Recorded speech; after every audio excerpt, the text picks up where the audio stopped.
ఒక half KG rice పులిహోర చేస్తున్నామంటే ఎంత వేసుకోవాలో చూపిస్తాం. మెంతులు ఇవేమి వేయించక్కర్లేదు, అన్ని పచ్చివే. ఓకే, పచ్చి వేసుకోవాలి. అంటే పచ్చివి ఇలా వేసేస్తున్నారు అంటారు. నార్మల్ ఏంటంటే పులిహోరకి వేయించే వేసుకుంటారు. అవునా? ఇప్పుడు నేను చూపించే పులిహోరకి మాత్రం వేయించక్కర్లేదు. ఫస్ట్ ఓకే ఒక హాఫ్ టీ స్పూన్ మెంతులు వేసుకోండి. ఓకే, మిరియాలు ఒక హాఫ్ టీ స్పూన్, ఆవాలు 1 స్పూన్ వేసుకోవాలి. 1-2 స్పూన్ ఆవాలు కొంచెం వేడి చేస్తుంది అనే వాళ్ళైతే 1 స్పూన్ వేసుకోండి, లేకపోతే 2 స్పూన్స్. నేను ఇందులో అయితే ఒక 2 స్పూన్లు ఆవాలు వేస్తున్నాను. ఓకే, 1 స్పూన్ జీలకర్ర, దాని తర్వాత కరివేపాకు,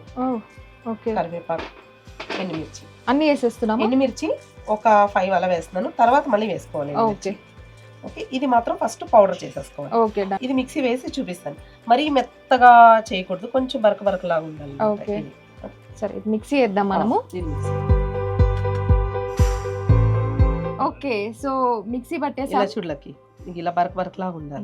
బరకగా ఉంది అండ్ స్మెల్ రవలాగా కమ్మగా ఉందో తెలుసా కదా, ప్రసాదం కాబట్టి. చేసిన తర్వాత అయితే ఇలా ఎందుకు ముందుగానే మెత్తగా చేయకూడదు అంటే ఇవన్నీ మళ్ళీ మిక్సీలో వేసుకోవాలి. ఓకే, ఇందులో ఇందాక మీకు చెప్పలేదు కదా, బెల్లం కూడా వేసుకోవాలి. ఓకే, ఇందులో ఒక హాఫ్ కేజీ మనం చేస్తున్నామంటే ఒక చిన్న ముక్క వేస్తే సరిపోతుంది. కొంచెం బెల్లం ఫ్లేవర్ మాకు ఉండాలి అనుకున్న వాళ్ళకి ఇంత. ఇప్పుడు ఇందులో పచ్చిమిర్చి మళ్ళీ మిక్స్ చేస్తామా? మళ్ళీ మిక్సీ చేయాలి. ఇగో పచ్చిమిర్చి ఒక 10 పచ్చిమిరపకాయలు వేసుకోవాలి, కారం తినేదాన్ని బట్టి వేసుకోవాలి. ఇప్పుడు మిగతా ఎండుమిర్చి వేసేస్తున్నాం. బెల్లం ఇవన్నీ ఇప్పుడు చింతపండు ఇవన్నీ వేస్తున్నాం కదా, అది మొత్తం పేస్ట్ లాగా అయిపోతుంది. అందుకని ఫస్ట్ కొంచెం మిక్సీ చేసుకుని దీంతో పాటు వేస్తే కరెక్ట్ గా వస్తుంది అట్లా. అల్లం చిన్న ముక్కల కింద వేసుకోవచ్చు, నేను తురిమేసి వేస్తున్నాను అనమాట. అయ్యో ఈ గిన్నెలు ఎంత క్యూట్ గా ఉన్నాయో, చాలా బాగుంది. ఇది పచ్చి కొబ్బరి. ఓకే, పచ్చి కొబ్బరి ఒక కాయ, ఇంత కాయ వేసేసుకోవాలి. అంతేనా? ఒక 5 స్పూన్లు వస్తుంది అనుకుంటా. ఇది 5 నుంచి 6 స్పూన్ల పైన వస్తుంది. అవును, 5 స్పూన్స్ అండి. కాయ అంటే లెక్క తెలియకపోవచ్చు. చింతపండు ఒక 50 గ్రామ్స్.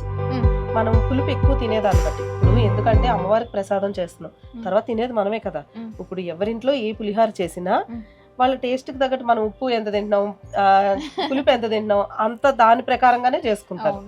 అలాగా మన పులుపు ఎంత కావాలన్నట్టు. కానీ ఒక హాఫ్ కేజీ రైస్కి 50 నుంచి 70 గ్రామ్స్ చింతపండు, ఆ పులుపుని బట్టి కూడా చూసుకుని వేసుకోవాలి. నేను ఇక్కడ చింతపండు ఆల్రెడీ గుజ్జు తీసేసి రెడీ చేసి పెట్టుకున్నాను అనమాట. ఇది ఒక 4 స్పూన్స్ వేస్తాను. ఇదంతా ఇప్పుడు మిక్సీ చేసేసుకోవాలి. అది ఎలా చేశానో చూపిస్తాను నేను మీకు ఒకసారి.